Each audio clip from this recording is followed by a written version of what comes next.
ಚಿಕ್ಕವನಿದ್ದಾಗಿಂದನೂ artist ಆಗ್ಬೇಕು ಅಂತ ತುಂಬಾ ಆಸೆ ಇತ್ತು. ಬಟ್ ನನಗಿದ್ದಿದ್ದು ನಮ್ಮಂತವ್ರಿಗೆಲ್ಲ ಆಗಲ್ಲ.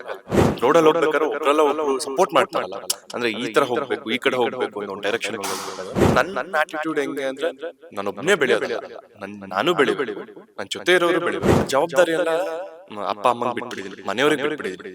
ಅವ್ರ ಮೇಲೆ ನಂಬಿಕೆ ಇದೆ. ಅವ್ರು ನನ್ಗೆ ಯಾವತ್ತು ಕೆಟ್ಟದಾಗೋ ತರದ್ ನಡ್ಕೊಳಲ್ಲ. ಸೊ ಒಳ್ಳೆ ಹುಡುಗಿನ ನೋಡ್ತಾರೆ ಅನ್ನೋ ಒಂದು ನಂಬಿಕೆ ಇದೆ. ನನ್ನ ಕೆರಿಯರ್ಗೆ ಸಪೋರ್ಟಿವ್ ಆಗಿರ್ಬೇಕು ಅಂಡ್ ನಮ್ಮ ಮನೆಗೆ ಹೊಂದ್ಕೊಂಡು ಹೋಗ್ಬೇಕು, ಒಳ್ಳೆಯವರಾಗಿರ್ಬೇಕು ಸಾಕು. ನಮಸ್ಕಾರ, ನೀವ್ ನೋಡ್ತಾ ಇದ್ದೀರಾ ಫಿಲ್ಮಿ ಬೀಟ್ ಕನ್ನಡ. ನಾನು ಚಂದನ. ನಮ್ ಜೊತೆ ಇವತ್ತು ಶರತ್ ಅವರಿದ್ದಾರೆ. ಯಾವ ಶರತ್ ಅಪ್ಪ ಅಂತ ಹೇಳ್ಬಿಟ್ಟು ಪರಿಚಯ ಮಾಡ್ಕೊಡ್ತೀನಿ. ಈಗಾಗ್ಲೇ ಗೌರಿ ಕಲ್ಯಾಣ ಸೀರಿಯಲ್ ನ ಪ್ರೋಮೋ ನೋಡಿರ್ತೀರಾ. ನೋಡ್ದವ್ರು ಈಗಾಗ್ಲೇ ಇಂಪ್ರೆಸ್ ಕೂಡ ಆಗಿ ಯಾವಾಗ ಬರುತ್ತಪ್ಪ ಅನ್ನೋ ಒಂದು ಕ್ಯೂರಿಯಾಸಿಟಿ ಮೇಲೆ ಕೂಡ ಕಾಯ್ತಾ ಇರ್ತೀರಾ. ಈಗ ಅದೇ ಸೀರಿಯಲ್ ನ ಹೀರೋ ಇದ್ದಾರೆ. ಬನ್ನಿ ಅವರ ಪಾತ್ರದ ಬಗ್ಗೆ, ಹಾಗೆ ಅವ್ರ ಲೈಫಲ್ಲಿ ಈ ಸೀರಿಯಲ್ ಹೇಗಾಯ್ತು, ಪ್ರತಿಯೊಂದು ಅವ್ರನ್ನ ಮಾತನಾಡಿಸ್ತಾ ಹೋಗೋಣ. ಸರ್, ಮೊದಲನೇ ಪ್ರಶ್ನೆ, ನೀವು ಗೂಗ್ಲಿ ಶರತ್ತ? ಗೂಗ್ಲಿ ಶರತ್ ಅಲ್ಲ, ರಿಯಲ್ ಲೈಫ್ ಅಲ್ಲಿ ಕ್ಯಾರೆಕ್ಟರಿಸ್ಟಿಕ್ಸ್ ಇದೆಯಾ? ಆ ತರದಕ್ಕೆಲ್ಲ ಒಂದ್ ತಕ್ಕ ಮಟ್ಟಕ್ಕಿದೆ ಲೈಫ್ ನ. ಇಲ್ಲ ಅದೊಂದು ಮಿಸ್ಸಿಂಗ್ ಇದೆ. ಹೇಗಿದ್ದೀರಾ? ಸೂಪರ್. ನೀವು?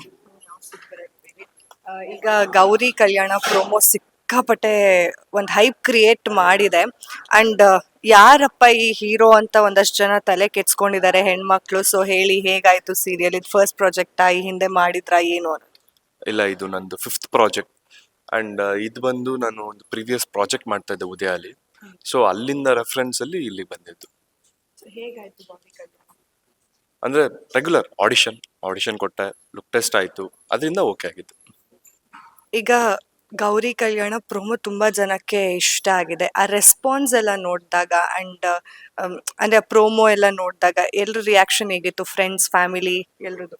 ಅಂದ್ರೆ ತುಂಬಾ ಎಲ್ಲಾ ಖುಷಿ ಪಟ್ರು. ಫ್ರೆಂಡ್ಸ್ ಆಗಿರ್ಲಿ, ಫ್ಯಾಮಿಲಿ ಆಗಿರ್ಲಿ, ತುಂಬಾ ಖುಷಿ ಪಟ್ರು. ನನ್ ಹುಡುಗರು ಕೂಡ ಎಷ್ಟೋ ಜನ ಹೇಳ್ತಾರೆ, ಮಗ ಖಂಡಿತ ನೋಡ್ತೀನಿ, ಮಿಸ್ ಮಾಡದೆ ನೋಡ್ತೀನಿ ಅಂತ. ಒಳ್ಳೆ ರೆಸ್ಪಾನ್ಸ್ ಇದೆ. ಈಗ ಆಡಿಷನ್ ಮೂಲಕ ಸೆಲೆಕ್ಟ್ ಆಗಿದ್ದು ಅಂತ ಹೇಳಿದ್ರಿ. ನಿಮ್ ಜರ್ನಿ ಶುರುವಾಗಿದ್ದು ಹೇಗೆ? ಅಂದ್ರೆ ಗೌರಿ ಕಲ್ಯಾಣಕ್ಕೂ ಮುಂಚೆ ಜರ್ನಿ ಶುರು ಆಗಿದ್ದು ಹೇಗೆ? ಕೆಲವೊಂದ್ಸಲ ಅನ್ಹರ್ಡ್ ಸ್ಟೋರೀಸ್ ಇರುತ್ತೆ, ಅದನ್ನ ಕೇಳೋಣ ಅಂತ. ಅಂದ್ರೆ ನಾವು ಚಿಕ್ಕವನಿದ್ದಾಗಿಂದನೂ ಆರ್ಟಿಸ್ಟ್ ಆಗ್ಬೇಕು ಅಂತ ತುಂಬಾ ಆಸೆ ಇತ್ತು. ಬಟ್ ನನಗಿದ್ದಿದ್ದು ನಮ್ಮಂತವ್ರಿಗೆಲ್ಲ ಆಗಲ್ವಾ, ಅಂದ್ರೆ ಅಲ್ಲಿವರೆಗೂ ಹೋಗಕ್ ಆಗಲ್ಲ, ಆತರ ಮೈಂಡ್ ಸೆಟ್ ಅಲ್ಲಿ ಇತ್ತು. ಬಟ್ ಬರ್ತಾ ಬರ್ತಾ ಗೊತ್ತಾಯ್ತು, ನಾವುಗಳು ಟ್ರೈ ಮಾಡ್ಬೋದು ಅಂತ. ಅಂಡ್ ಅಂದ್ರೆ ಈ ಒಂದು ರೋಡಲ್ಲಿ ಹೋಗ್ತಾ ಇರ್ಬೇಕಾದ್ರೆ ಒಬ್ಬರಲ್ಲ, ಅಂದ್ರೆ ಒಂದ್ ರೋಡಲ್ಲಿ ಹೋಗ್ಬೇಕಾದ್ರೆ ಒಬ್ರಲ್ಲ ಒಬ್ರು ಸಪೋರ್ಟ್ ಮಾಡ್ತಾರಲ್ಲ, ಅಂದ್ರೆ ಈ ತರ ಹೋಗ್ಬೇಕು, ಈ ಕಡೆ ಹೋಗ್ಬೇಕು ಅನ್ನೋ ಒಂದು ಡೈರೆಕ್ಷನ್ ಹೋಗ್ಬೇಕಾದ್ರೆ ಹಾಗೆ ಎಲ್ಲರೂ ಹೇಳಿದ್ರು. ಆಗ ಸಿಕ್ಕಿದ್ದೆ ನನ್ಗೆ ಆಪ್ ಇನ್ಸ್ಟಿಟ್ಯೂಟ್ ಅಂತ, ಉಷಾ ಭಂಡಾರಿ ನನ್ನ ಗುರುಗಳು. ಅವ್ರ ಹತ್ರ ಹೋಗಿ ಆಕ್ಟಿಂಗ್ ಟ್ರೈನಿಂಗ್ ತಗೊಂಡು, ಅಂದ್ರೆ ನಮ್ ಬ್ಯಾಕ್ ಗ್ರೌಂಡ್ ಇಲ್ದಿದ್ದಾಗ ಅವರೇ ಪಾಪ ನಮ್ಮನ್ನ ಒಂದು ವರ್ಷದವರೆಗೂ, ಅಂದ್ರೆ ನಮ್ಗೆ ಯಾವ್ದಾದ್ರು ಪ್ರಾಜೆಕ್ಟ್ ಸಿಗೋವರೆಗೂ ಅವರೇ ಅವ್ರ ಹತ್ರ ಇಟ್ಕೊಂಡು ನಮ್ಮನ್ನ ಟ್ರೈನ್ ಮಾಡಿ. ಅಂಡ್ ನನಗೆ ಫಸ್ಟ್ ಪ್ರಾಜೆಕ್ಟ್ ಅಂತ ಕಲರ್ ಸೂಪರ್ ಅಲ್ಲಿ ಆಗಿದ್ದು ನನ್ನ ಫಸ್ಟ್ ಪ್ರಾಜೆಕ್ಟ್. ಅದಾದ್ಮೇಲಿಂದ ಹೋಗ್ತಾ ಇದೆ ಈಗ ಗೌರಿ ಕಲ್ಯಾಣ. ಓಕೆ, ಇನ್ನ ಗೌರಿ ಕಲ್ಯಾಣದಲ್ಲಿ ಫುಲ್ಲು ಶ್ರೀಮಂತ್ರ ಮನೆ ಹುಡುಗ, ನಿಮ್ಮ ಸ್ಥಾನಕ್ಕೆ ಇನ್ನೊಬ್ರನ್ನ ಕರ್ಕೊಬರ್ಬೇಕಂತ ಒಂದು ವಿಲನ್ ಸಂಚ್ ಬೇರೆ ಹಾಕ್ತಾ ಇದ್ದಾರೆ. ಹೇಳಿ ಸರ್. ಅತ್ತಾಗ್ಲಿಲ್ಲ. ಇವಾಗ ನಿಮ್ಮ ಸ್ಥಾನಕ್ಕೆ ನಿಮ್ಮ ತಮ್ಮನ್ ಕರ್ಕೊಬರ್ಬೇಕಂತ ನಿಮ್ಮ ಒಬ್ರು ವಿಲನ್ ಇದಾರೆ ನಿಮ್ ಫ್ಯಾಮಿಲಿಯಲ್ಲಿ, ಅವ್ರು ಫುಲ್ ಸಂಚ್ ಆಗ್ತಾ ಇದಾರೆ. ಈ ವಿಷಯ ಎಲ್ಲ ಗೊತ್ತಾದ್ರೆ ನೀವು ಹೆಂಗ್? ಅದಿನ್ನು ನನಗ್ ಗೊತ್ತಿಲ್ಲ. ಬಟ್ ನಾನು ಎಲ್ಲರೂ ಇಡೀ ಫ್ಯಾಮಿಲಿನೇ ಇಷ್ಟಪಡ್ತಾ ಇರ್ತೀನಿ. ಅವ್ರು ಹಿಂದೆ ನಡೆಸ್ತಾ ಇರ್ತಾರೆ, ಅದ್ ನನಗ್ ಗೊತ್ತಿರಲ್ಲ. ಅಂಡ್ ನನಗೇನು, ನನ್ನ ತಾತಂಗೇನು, ಆ ತಾತ, ಅಪ್ಪ, ಅಮ್ಮ ಅವ್ರಿಗೆಲ್ಲ ಏನು ನೆಕ್ಸ್ಟ್ ಜವಾಬ್ದಾರಿ ತಗೊಳಕ್ ರೆಡಿ ಇದ್ದಾನೆ, ಇವನಿಗೆ ಕೊಡೋಣ ಅನ್ನೋ ಮೈಂಡ್ ಸೆಟ್ ಅಲ್ಲಿ ಇದ್ದಾರೆ ಹೊರತು ಅವ್ರಿಗೆಲ್ಲ ಯಾರಿಗೂ ಕೊಡಬಾರ್ದು ಅಂತಲ್ಲ. ಬಟ್ ಹಿಂದೆ ಆತರ ಆಗ್ತಿರೋದು ನನಗ್ ಗೊತ್ತಿರಲ್ಲ. ಅದು ಗೊತ್ತಾಯ್ತು. ಇಫ್ ಆತರ ಗೊತ್ತಾದ್ರೆ ಹೆಂಗ್ ರಿಯಾಕ್ಟ್ ಮಾಡ್ತೀರಾ? ಹೆಂಗ್ ರಿಯಾಕ್ಟ್ ಮಾಡ್ತೀನಿ ಅಂದ್ರೆ, ಅದು ತಮ್ಮ ಅಲ್ಲ, ಅತ್ತೆ ಮಗ ಅಲ್ಲ. ಸೊ ನನ್ನ ಆಟಿಟ್ಯೂಡ್ ಹೆಂಗೆ ಅಂದ್ರೆ, ನಾನೊಬ್ನೇ ಬೆಳೆಯೋದಲ್ಲ, ನಾನು ಬೆಳಿಬೇಕು, ನನ್ನ ಜೊತೆ ಇರೋರು ಬೆಳಿಬೇಕು. ಸೊ ಬಾ ಜೊತೆಗೆ ಹೋಗೋಣ ಅಂತ ಕರ್ಕೊಂಡು ಹೋಗ್ತೀನಿ ಅಷ್ಟೇ. ಇನ್ನು ನಿಮ್ಮ ಫ್ಯಾಮಿಲಿ ರಿಯಾಕ್ಷನ್ ಹೇಗಿತ್ತು? ನಿಮ್ಮ ತಾಯಿ ಎಷ್ಟು ಖುಷಿ ಪಟ್ರು ಈ ಪ್ರೋಮೋ ಬಂದಾಗ? ಅಂಡ್ ಏನ್ ಹೇಳಿದ್ರು? ಸಖತ್ತಾಗಿ ಕಾಣಿಸ್ತಾ ಇದ್ಯಾ, ಆತರ ಎಲ್ಲ ಏನಾದ್ರು ಹೇಳಿದ್ರ? ಹೌದೌದು, ನನ್ನ ಫ್ಯಾಮಿಲಿ, ಅಪ್ಪ ಅಮ್ಮ, ನನ್ನ ತಮ್ಮ ಆಗಿರಿ ತುಂಬಾ ಖುಷಿ ಪಟ್ರು. ಪ್ರೋಮೋ ಬಂದಿದ್ ನೋಡಿ ಎಲ್ಲ ಫೋನ್ ಮಾಡಿ ಹೇಳ್ತಾ ಇದಾರೆ, ನನ್ನ ಮಗನ್ ಪ್ರೋಮೋ ಬರ್ತಾ ಇದೆ, ನನ್ನ ಮಗನ್ ಪ್ರೋಮೋ ಬರ್ತಾ ಇದೆ ಅಂತ ಅಷ್ಟು ಖುಷಿ ಪಟ್ರು. ಅಂಡ್ ಇಲ್ಲಿ ಗೌರಿ ಕಲ್ಯಾಣ ಪ್ರಮೋಷನ್ಗೋಸ್ಕರ ಬಿಗ್ ಬಾಸ್ ಹೋಗಿದ್ವಿ. ಬಿಗ್ ಬಾಸ್ ಅಲ್ಲೂ ಕೂಡ ಅಲ್ಲಿ ನೋಡಿ ಕೂಡ ನನ್ನ ಮಗ ಬಿಗ್ ಬಾಸ್ಗೆ ಬಂದಿದ್ದೇನೆ ಅಂತ ತುಂಬಾ ಖುಷಿ ಪಟ್ರು. ಹೇಗಿತ್ತು ಸರ್ ಆ ಎಕ್ಸ್ಪೀರಿಯನ್ಸ್? ಅದನ್ನೆಲ್ಲ ಹೇಳಕ್ಕಾಗಲ್ಲ. ಅದ್ ಜಸ್ಟ್ ಅದನ್ನ ಹೇಳ್ತಾಳೆ, ಅದನ್ನ ಎಂಜಾಯ್ ಮಾಡ್ಬೇಕು ಅಷ್ಟೇ ಹೊರ್ತು ಹೇಳಕ್ಕಾಗಲ್ಲ ಎಕ್ಸ್ಪೀರಿಯನ್ಸ್. ಅಂದ್ರೆ ಅಪ್ಪ ಅಮ್ಮನ್ ಎಲ್ಲಾ ಮಕ್ಕಳು ಅದನ್ನೇ ಇಷ್ಟಪಡ್ತಾರೆ. ಅಪ್ಪ ಅಮ್ಮ ನಾವು ಮಾಡೋ ಕೆಲ್ಸದಲ್ಲಿ ಅವರು ಖುಷಿ ಪಡ್ಬೇಕು ಅಂತ. ಸೊ ಅದ್ ಫೀಲ್ ಆಗ್ತದೆ ನನಗೆ. ಇನ್ನು ಬಿಗ್ ಬಾಸ್ ಮನೆ ಎಕ್ಸ್ಪೀರಿಯನ್ಸ್ ಹೇಗಿತ್ತು? ಫುಲ್ ಎಲ್ಲ ಈಗ ಆಗಾಗ್ಲೇ ವೈರಲ್ ಆಗಿದ್ರು ಒಂದಷ್ಟು ಜನ ಹೊರಗಡೆ, ಗಿಲ್ಲಿ ಅವರಾಗಿರ್ಬೋದು, ರಘು ಅವರಾಗಿರ್ಬೋದು, ಎಲ್ಲ ಇವ್ರ ಪರಿಚಯ, ಯಾರ್ಯಾರ ಪರಿಚಯ ಇತ್ತು ನಿಮ್ಗೆ ಬಿಗ್ ಬಾಸ್ ಮನೆಗೆ ಹೋಗಿರೋರಲ್ಲಿ? ಅಂದ್ರೆ ಆ ಎಕ್ಸ್ಪೀರಿಯನ್ಸ್ ತುಂಬಾ ಚೆನ್ನಾಗಿತ್ತು. ನಾವು ಮ್ಯಾಕ್ಸ್ ಟು ಮ್ಯಾಕ್ಸ್ ಒಂದು 2 ಅವರ್ಸ್ ಏನೋ ಇದ್ವಿ, ಬಟ್ ಎಕ್ಸ್ಪೀರಿಯನ್ಸ್ ತುಂಬಾ ಚೆನ್ನಾಗಿತ್ತು. 2 ಅವರ್ಸ್ ಹೇಗ್ ಹೋಯ್ತು ಅಂತ ಗೊತ್ತಾಗ್ಲಿಲ್ಲ ನಮ್ಗೆ. ಬಟ್ ಅವರು ಪ್ರತಿದಿನ ಇರೋದ್ರಿಂದ ಹೇಗಿರ್ತಾರೋ ನನಗೂ ಗೊತ್ತಿಲ್ಲ, ಬಟ್ 2 ಅವರ್ಸ್ ಹೆಂಗ್ ಹೋಯ್ತು ಅಂತ ಗೊತ್ತಿಲ್ಲ. ಅಂಡ್ ಅಲ್ಲಿ ಪರಿಚಯ ಇದ್ದವ್ರು ಅಂದ್ರೆ ಅಶ್ವಿನಿ ಮ್ಯಾಮ್ ಪರಿಚಯ ಇದ್ರು, ಅಭಿಷೇಕ್ ಪರಿಚಯ ಇದ್ರು, ಅಂಡ್ ಕಾವ್ಯ ಅವ್ರ ಪರಿಚಯ ಇದ್ರು, ಆಮೇಲೆ ಧ್ರುವಂತ್ ಅವ್ರ ಪರಿಚಯ ಇದ್ರು. ಯಾ ಯಾ ಬಟ್ ನಾನ್ ಹೋದಾಗ ಅಶ್ವಿನಿ ಮ್ಯಾಮ್ ಇದ್ರು, ಧ್ರುವಂತ್ ಅವ್ರಿದ್ರು, ಕಾವ್ಯ ಇದ್ರು ಅಷ್ಟೇ. ಪರಿಚಯ ಇರಲಿಲ್ಲ, ಅದು ಮಾತಾಡ್ತಿದ್ವಿ. ಸೊ ಅಂದ್ರೆ ಇವಾಗ ಸಾಕಷ್ಟು ಜನಕ್ಕೆ ಒಂದು ಬಿಗ್ ಬಾಸಿಗೆ ಹೋದಾಗ ವೈಡರ್ ರೇಂಜ್ ಅಲ್ಲಿ ರೀಚ್ ಆಗುವಂಥದ್ದು ಅಂತಂದ್ರೆ ಅದು ಸೀರಿಯಲ್ಗಳಾಗಿರ್ಬೋದು, ಏನೇ ಆಗಿರ್ಬೋದು, ಒಂದು ಆ್ಯಡ್ ಅಂತಂದ್ರೂ ಬಿಗ್ ಬಾಸ್ ಮನೆಯಿಂದ. ಬಿಕಾಸ್ ತುಂಬಾ ಪಾಪ್ಯುಲರಿಟಿ ಇರುವಂತಹ ಶೋ ಅಂತ. ಈಗ ನೀವು ಬಿಗ್ ಬಾಸ್ ಮನೆಗೆ ಹೋಗಿ ಬಂದ್ಮೇಲೆ ಕಂಡಿಡ್ದಿದಾರ, ನೀವು ಬಿಗ್ ಬಾಸಿಗೆ ಬಂದಿದ್ರಲ್ವಾ ಸೀರಿಯಲ್ ಪ್ರಮೋಷನ್ಗೆ, ಆ ಥರ ಅಂತೆಲ್ಲ? ಹೌದೌದು, ತುಂಬಾ ಜನ ಪ್ರೋಮೋ ನೋಡಿ ಒಂದಷ್ಟು ಜನ ಹೊಸ ಸೀರಿಯಲ್ ಬರ್ತಾ ಇದೆ ಅಂತ ಹೇಳಿದ್ದಕ್ಕಿಂತ ಬಿಗ್ ಬಾಸ್ಗೆ ಹೋಗಿ ಬಂದಾದ್ಮೇಲಿಂದ ಬಿಗ್ ಬಾಸ್ಗೆ ಹೋಗಿದ್ರಿ ಅಲ್ಲ ಅಂತ ತುಂಬಾ ರೆಕಗ್ನೇಷನ್ ಮಾಡಿದ್ರು. ಅದು ಹ್ಯೂಜ್ ಸ್ಟೇಜ್ ಮ್ಯಾಮ್. ಅದು ಸರ್, ಈಗ ಅಶ್ವಿನಿ ಮೇಡಮ್ ಆಗಿರ್ಬೋದು, ಧ್ರುವಂತ್ ಅವ್ರು, ಕಾವ್ಯ ಅವ್ರು ಗೊತ್ತು ಅಂತ ಹೇಳಿದ್ರಲ್ಲ, ಹೊರಗಡೆ ಅಂದ್ರೆ ನೀವು ಹೊರಗಡೆ ನೋಡಿದಂತಹ ಧ್ರುವಂತ್, ಅಶ್ವಿನಿ ಅವರು ಮನೆಯಲ್ಲಿ ಹಾಗೆ ಇದ್ರ, ಇಲ್ಲ changes, hell lot of changes ಅಂತಾರಲ್ಲ, ಆ ಥರ ಇತ್ತ? ಮ್ಯಾಮ್ ಅಂದ್ರೆ ಪರಿಚಯ ಇದೆ, ಆದ್ರೆ ಒಟ್ಟಿಗೆ ಕೆಲಸ ಮಾಡಿದೀವಿ, ಎಲ್ಲರೂ ನಾವುಗಳೆಲ್ಲ ಕೆಲಸ ಮಾಡಿದೀವಿ. ಬಟ್ ಹೇಗೆ ಅಂದ್ರೆ ತುಂಬಾ ದಿನ ಮಾಡಕ್ ಆಗ್ಲಿಲ್ಲ. ಅಂದ್ರೆ ನನ್ ಶೂಟ್ ಇದ್ದಾಗ ಅವ್ರದ್ದು ಇರ್ತಾ ಇರ್ಲಿಲ್ಲ, ಅವ್ರ ಶೂಟ್ ಇದ್ದಾಗ ನಂದು ಇರ್ತಾ ಇರ್ಲಿಲ್ಲ. ಸೊ ಅಷ್ಟು ಕ್ಲೋಸ್ ಆಗುವಷ್ಟು ಪರಿಚಯ ಆಗಕ್ ಆಗ್ಲಿಲ್ಲ ನನ್ಗೆ, ಬಟ್ ಪರಿಚಯ ಇದೆ. ನೀವು ಫಾಲೋ ಮಾಡ್ತಿದ್ದ ಬಿಗ್ ಬಾಸ್? ಹಾ, ನೋಡ್ತಾ ಇದ್ದೆ. ಗಿಲ್ಲಿ ಅವ್ರಿಗೆ ಖುಷಿ ಇದೆ? ತುಂಬಾ ಖುಷಿ ಇದೆ. ಓಕೆ, ಇನ್ನ ಗೌರಿ ಕಲ್ಯಾಣ ಅಂತ ಬಂದಾಗ ಅಂದ್ರೆ ಅವ್ರ ಒಂದು ತಾಯಿ ತನ್ನ ಹೆಣ್ಮಕ್ಳನ್ನ ಶ್ರೀಮಂತರ ಮನೆಗೆ ಸೇರಿಸ್ಬೇಕು ಅಂತ ಆಸೆ ಇಟ್ಕೊಂಡಿರುವಂತಹ ತಾಯಿ. ಸಾಕಷ್ಟು ಜನ ಹೆಣ್ಮಕ್ಳು ರಿಲೇಟ್ ಆಗುವಂತಹ ಒಂದು ಸಿನಾರಿಯೋ ಇರುವಂತಹ ಒಂದು ಸಿಚುಯೇಷನ್ ಇರುವಂತಹ ಒಂದು ಸೀರಿಯಲ್ ಅನ್ಬೋದು. ನಿಮ್ಗೆ ಯಾವ ತರ ಹುಡುಗಿ ಬೇಕು?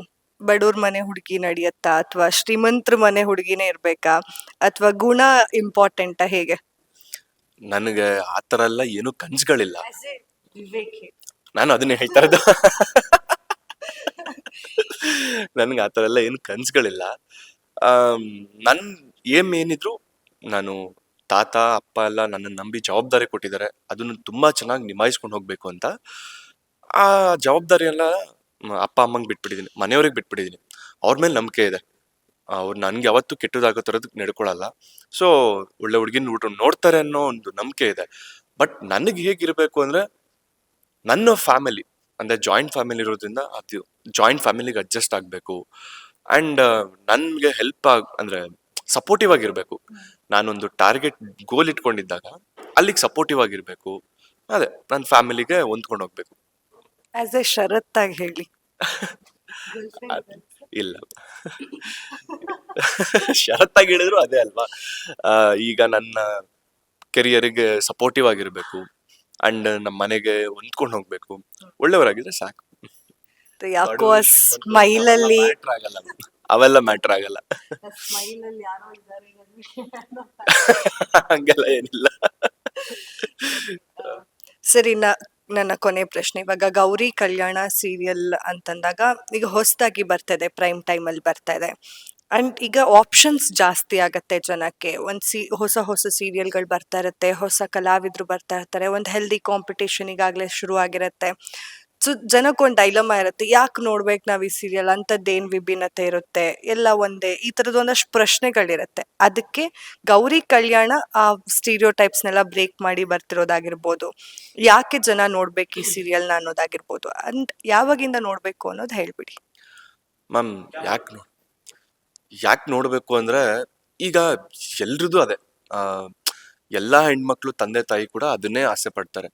ನಮ್ಮ ಮನೆ ಹೆಣ್ಮಕ್ಳು ಹೋಗೋ ಕಡೆ ತುಂಬಾ ಚೆನ್ನಾಗಿರ್ಬೇಕು, ಅನುಕೂಲ ಇರೋ ಮನೆಗೆ ಹೋಗ್ಬೇಕು ಅಂತ. ಈಗ ಯಾರು ನಾವು ಪಟ್ಟಂತ ಕಷ್ಟ ನಮ್ಮ ಮಕ್ಳು ಕೂಡ ಪಡ್ಬೇಕು ಅಂತ ಆಸೆ ಪಡಲ್ಲ. ಎಲ್ಲರೂ ಅದನ್ನೇ ಹೇಳ್ಕೊಳ್ಳೋದು. ನಾವು ನಮ್ಗಂತೂ ಆಗ್ಲಿಲ್ಲ, ನಮ್ಮ ಮಕ್ಳಾದ್ರೂ ಚೆನ್ನಾಗಿರ್ಲಿ ಅನ್ನೋದು ಒಂದು ಆಸೆ ಇರುತ್ತೆ. ಸೊ ಆ ಆಸೆನ ಹೇಗ್ ಈಡೇರಿಸ್ಕೊಳ್ತಾರೆ. ಅಂಡ್ ನಮ್ಮನೆ ಕಡೆಗೆ ಬಂದ್ರೆ ಒಂದು ಜವಾಬ್ದಾರಿನ ನಮ್ಮ ಅಪ್ಪ ಆಗಿರ್ಬೋದು, ತಾತ ಆಗಿರ್ಬೋದು, ಇವರುಗಳೆಲ್ಲ ಕಟ್ಕೊಂಬಂದಿರೋ ಸಾಮ್ರಾಜ್ಯನ ಒಬ್ಬ ಚಿಕ್ಕವನಿಗೆ ಕೊಟ್ಟಾಗ ಅದನ್ನ ಹೇಗ್ ನಿಭಾಯಿಸ್ಕೊಂಡು ಹೋಗ್ತೀನಿ, ಆ ಅಂಡ್ ಫ್ಯಾಮಿಲಿನೆಲ್ಲ ಹೇಗ್ ನಿಭಾಯಿಸ್ಕೊಂಡು ಹೋಗ್ತೀನಿ ಅಂತೆಲ್ಲ ಒಳ್ಳೆ ಮೆಸೇಜ್ ಇದೆ ಖಂಡಿತ. ಅಂಡ್ ಇದೇ ಮಂಗಳವಾರ 27ನೇ ತಾರೀಕು ರಾತ್ರಿ 8 ಗಂಟೆಗೆ ಕಲರ್ಸ್ ಕನ್ನಡದಲ್ಲಿ ಮಿಸ್ ಮಾಡದೆ ಗೌರಿ ಕಲ್ಯಾಣ ನೋಡಿ. ಹೀಗೆ ಸಪೋರ್ಟ್ ಮಾಡ್ತಾ ಇರಿ. ಅಂಡ್ ನಂದು ಇನ್ನೊಂದು ಪ್ರಶ್ನೆ, ರಾಮ್ಜಿ ಸರ್ ಹೇಳ್ತಾರೆ ಸುದೀಪ್ ಅವ್ರ ಹೈಟ್ ಇದ್ದಾರೆ ಅಂತ ಹೇಳ್ಬಿಟ್ಟು, ಅಂಡ್ ತುಂಬಾ ಚೆನ್ನಾಗಿ ಆಕ್ಟ್ ಮಾಡಿದ್ದಾರೆ, ತುಂಬಾ ಚೆನ್ನಾಗಿ ಕಾಣಿಸ್ತಾರೆ ಅಂತ. ಅವ್ರ ಬ್ಯಾನರ್ ಅಲ್ಲಿ ಬರೋದು ಎಷ್ಟು ಖುಷಿ ಇದೆ. ತುಂಬಾ ಖುಷಿ ಇದೆ ಮ್ಯಾಮ್.